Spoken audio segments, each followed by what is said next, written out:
Okay. Technological problems out of the way. So,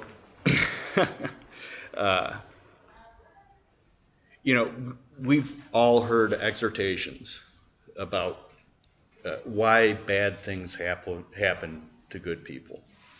And this exhortation has absolutely nothing to do with that. And we've just had this wonderful music weekend, and this exhortation has absolutely nothing to do with that. This exhortation is primarily about why good people do bad things. And so, we just had a reading from Romans, and the part that I really wanted to pay attention to was pretty much starting at verse 14. And I'll read it to you. For we know that the law is spiritual, but I am of the flesh, sold under sin. For I do not understand my own actions, for I do not do what I want, but I do the very thing I hate. Now if I do what I do not want, I agree with the law that it is good. So now it is no longer I who do it, but sin that dwells within me. For I know that nothing good dwells in me, that is, in my flesh. For I have the desire to do what is right, but not the ability to carry it out. For I do not do the good I want, but the evil I do not want is what I keep on doing. Now, if I do what I do not want, it is no longer I who do it, but sin that dwells in me. So I find it to be a law, that when I want to do right, evil lies close at hand, for I delight in the law of God in my inner being. But I see in my members another law, waging war against the law of my mind, and making me captive to the law of sin that dwells in my members. Wretched man that I am, who will deliver me from this body of death? Thanks be to God through Jesus Christ our Lord. So then I myself serve the law of God with my mind, but with my flesh I serve the law of sin. So is there anybody here who doesn't get what Paul's talking about here, who hasn't actually experienced this themselves? I didn't think I'd see a whole lot of hands. I was going to say, if there is anybody here who can't relate to this, well, maybe after this exhortation, you'll be able to understand the rest of us, including Paul. And maybe not, because I could be all wet. So there are some guests here who don't know much about me. I'm a systems architect with Visa, and we have multiple data centers that take huge numbers of transactions, and every one of those data centers is designed to be able to take the entire load, but we run them in parallel. And what we do is that we try to detect if there's a problem in one of the. If we detect a problem in one of the data centers, we run away from the problem. We switch all of the traffic to go into other data centers so that we can fix the problem and then get back to where we're running in all of the data centers. So a lot of what I do is design systems to detect anomalies, detect failures in the system. And we're really good at it. We can detect failures in the system about 18 milliseconds after they happen, which is pretty good. It's actually kind of phenomenal that we can do it that quickly. But what I'm trying to do, is devise ways to predict that we're going to have anomalies. Because after we've detected it, we've sustained some damage, and we can run away from it and save ourselves from additional damage. But if we can predict that an anomaly is going to happen, we'll be much better off. And every second counts, because we take thousands of transactions a second.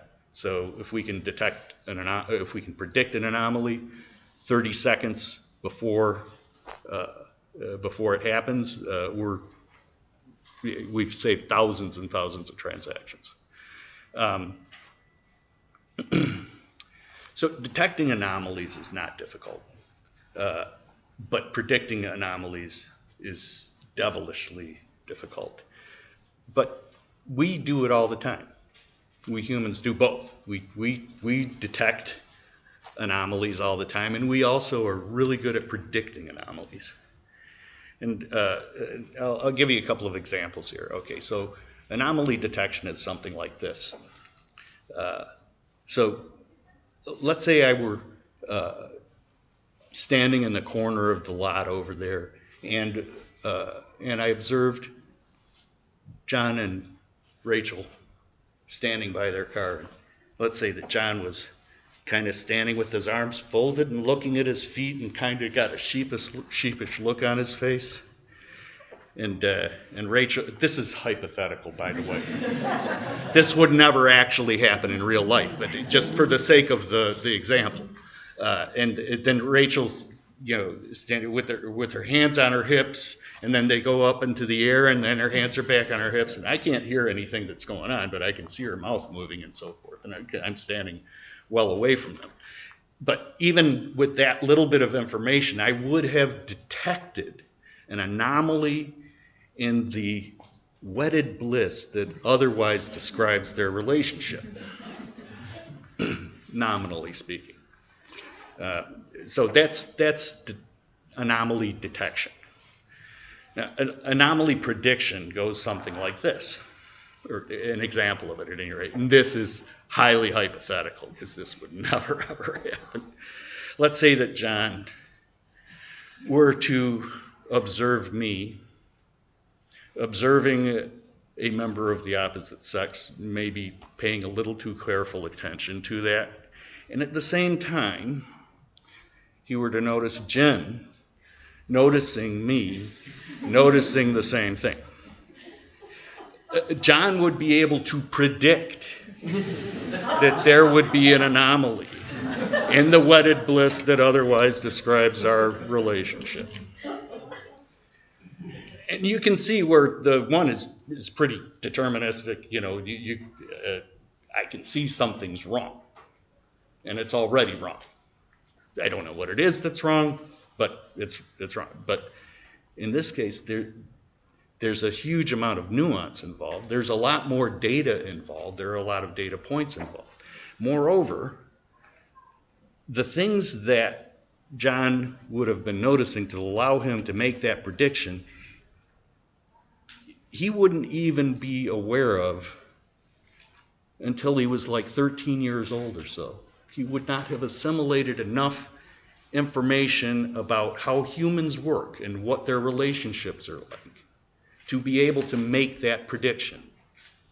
And, give or take a few years, but you get the idea. A 10-year-old's not going to be able to observe those reactions, and there's a lot of learning that has to happen. So, and in computer systems, we've got the same problem. It's many, many, many orders of magnitude simpler than what we do as humans. But it's primarily the same thing. We've got to learn the nominal patterns of data that's coming from computer applications, and so that we can know when they're deviating from that behavior. So this is the kind of work I'm involved in. And I found this company a couple of years ago in Palo Alto called Numenta. And for the last 20 some odd years, they have been reverse engineering the mammalian neocortex. And that's the part of the brain that it takes up most of the capacity of our head, and it's where we do all of the kinds of thinking that set humans apart from from anything else, for that matter. I can't even scratch the surface of all of the various things that happen in the neocortex. But as it relates to this,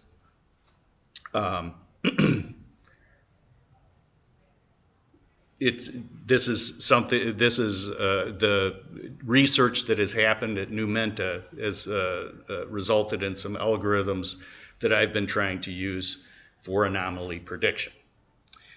And what does this have to do with this exhortation? Actually, nothing, except for one thing. And that is that in getting involved with this technology that this company has been making, it has gotten me to read a huge number of neuroscience research papers, and I've been interacting with neuroscientists on forums and reading blogs and participating in that and so forth. And one thing I have to say about neuroscientists, I have never found a more rabid bunch of Darwin-thumping atheists in my life. If there's a bigger batch of them someplace, I don't know. And it could be that some of them are just pretending to be that, but they're doing a really good job. And this stems from primarily from observations, at least from the neuroscience perspective, that our brains contain structures that are shared by animals that are right on down to the reptiles and so forth. The similarities are undeniable, and their explanation, of course, is as one would expect, it's evolution, and mine is too. But my brand of evolution is not Darwinian. Mine is more like the kind of evolution that you see in computer software and computer hardware. So computer hardware evolved from vacuum tubes to transistors to integrated circuits to large-scale integration and so on, and software as well. You started with basic I/O systems and very primitive ways of programming computers, and then built layer upon layer upon layer until we have essentially, what we see as application software has all of these structures that it's built upon that have been around for a lot longer than the applications. And if you look under the covers, you see these structures, but nobody would consider that these have evolved randomly. They didn't. They were designed, and that's what from my perspective, and I think most of the people in this audience's perspective, would agree that this is design. Our brains are designed in layers, and some are shared by lower animals, and some are unique to us. If you were an alien anthropologist and you went to the the Museum of Computer History in Mountain View, and you were to study the exhibits there and so forth, you would come away with the conclusion that these were designed by intelligent people, intelligent beings at any rate, assuming that you didn't know about people. There's no way that you could come away with any other kind of conclusion. And similarly, if you were to go to as an alien anthropologist, go to the Museum of Natural History in New York, I can't see personally how you could come away with another opinion as well. I think that any reasonable being would come away thinking that this is designed as well. it's kind of obvious to me anyway that an integrated circuit isn't going to occur randomly given any amount of time from a bunch of silicon and germanium that happen to be lying around. And similarly, I think that it's obvious that you're not going to get a bunch of amino acids to form proteins, at least not the proteins that are necessary for life to exist. And if you take a look at the simplest amoeba, the simplest single-cell organism, the complexity as compared to the most sophisticated computer that we have right now is orders of magnitude away. To start with, it can reproduce. No machine we've ever designed can do that. And I don't know that we ever will. Give us time. But it's all a matter of design. These are all design decisions, and our brains were designed and developed from simpler examples and iteratively made more complex until Genesis. But this exhortation isn't about evolution versus creation either. It's about why good people do bad things. And the reason that I've gone through all of this building up to this point is because it has to do with how our brains are designed.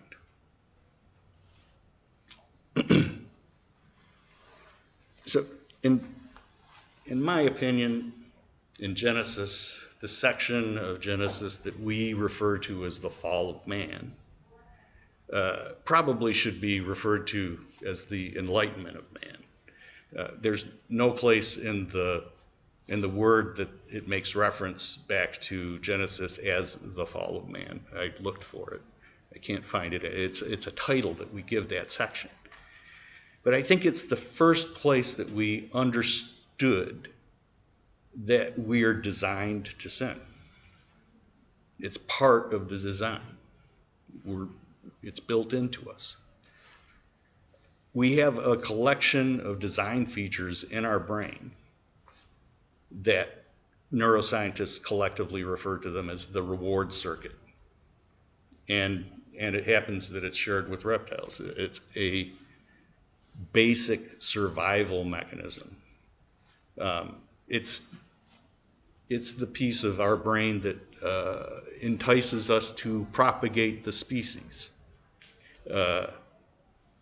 It's what makes us prefer high-calorie foods, for example. It is in large part responsible for our competitive natures. It is at the very seat of curiosity in us. It rewards us for seeking things that are novel. It rewards us when we seek experiences or things that are pleasurable. And in fact, it compels us to seek things that are pleasurable. And it's the very seat of the fruits of the flesh. If we take a look at Galatians 5. And I'm going to start at verse 16.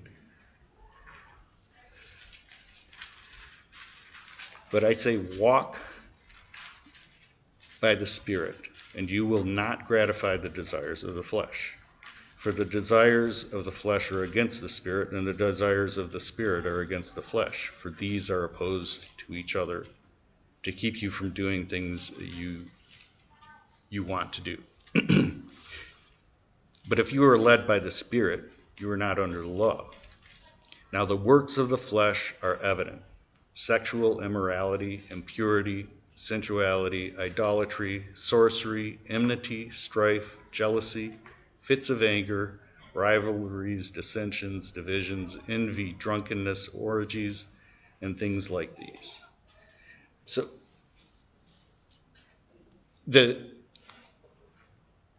the reward circuit is, where a lot of these things originate. Some of them, it's a little more complex than just coming out of the reward circuit directly, but it's involved in all of them. But there's a counterbalance. If we didn't have something to counterbalance this, we wouldn't be here.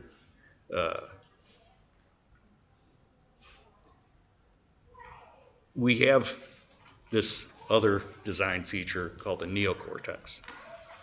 And all mammals have a neocortex. And animals that don't have a neocortex are totally under the control of the reward circuit. They're almost autonomous. But the neocortex gives, humans have nearly the largest neocortex of any mammal. Actually, elephants are larger. I just learned that a couple of days ago. But I think we have other anatomical features that put us at an advantage over them. But we have a very large neocortex at any rate, and the neocortex gives us the ability to resist the impulses that come from the reward circuit.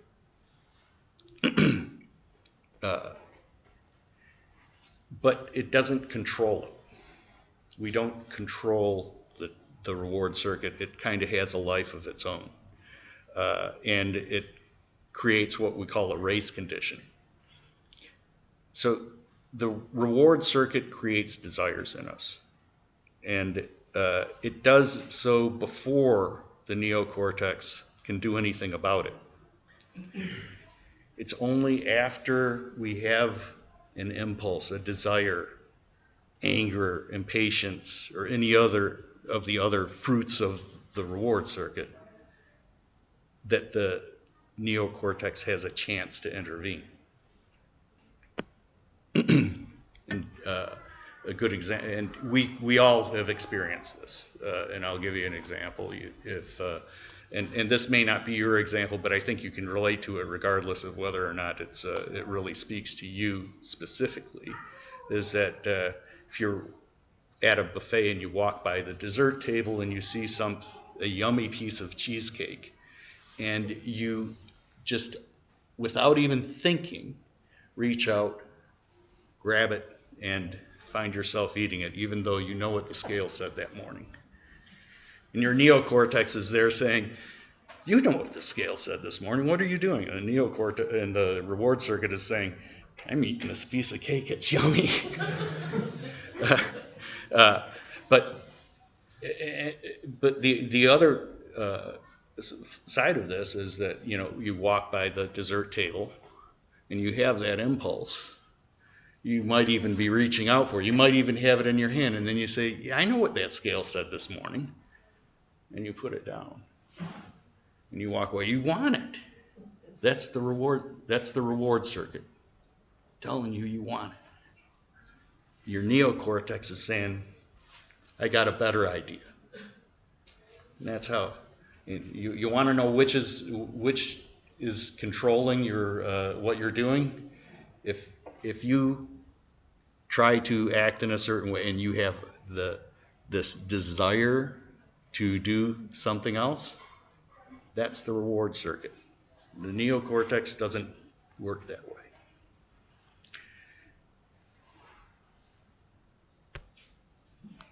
The neocortex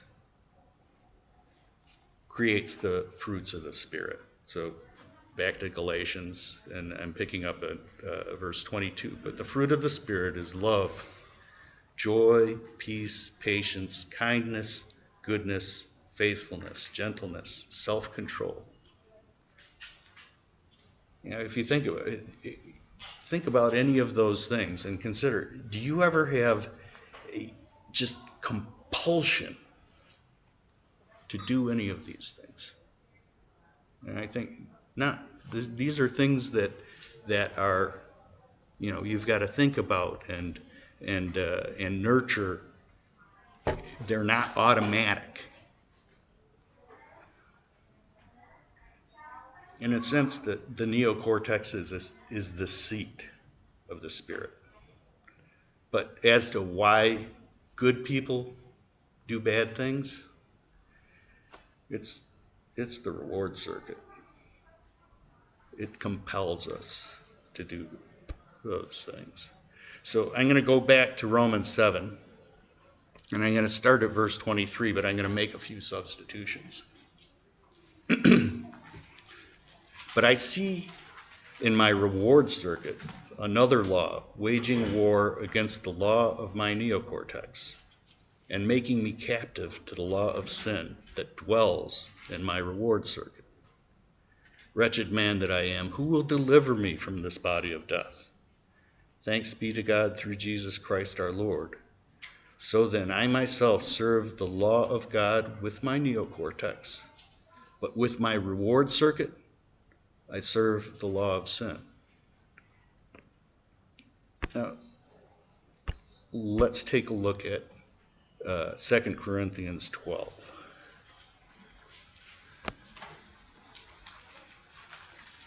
And I'm going to look at starting at verse 7.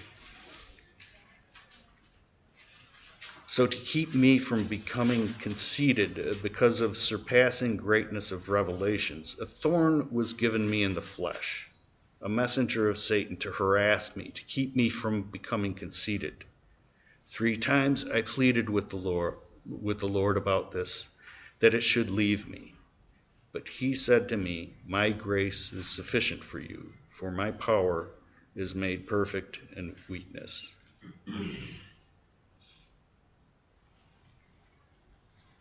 We really don't know what Paul's thorn in the flesh was. There is conjecture that it was something to do with his eyes, because I think he had eye problems. I should say a lot of people think he had eye problems. There's evidence for that in the scripture. But I think that it had to do with his reward circuit, that he had impulses that he found very difficult to control, that he wanted help with. And the thing is, when we speak of God's grace, typically we're speaking of the forgiveness for our transgressions. And, eye problems aren't a transgression. It's not something that grace would necessarily help with. But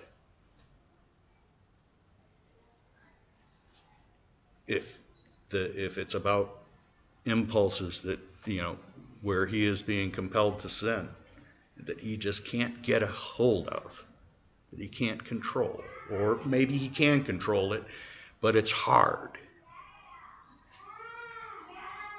There, God's grace is ever important for all of us. And this is the exhortation. Our reward circuit leads us into temptation. Our neocortex, with patience, can lead us to a path of righteousness. And by the way, there's scientific evidence that the very best way to do that is through meditation. But in the meantime, God's grace is sufficient for us. And he has made provision for that grace through his Son. And we're going to remember him now. He was the only human who had the reward circuit fully under control.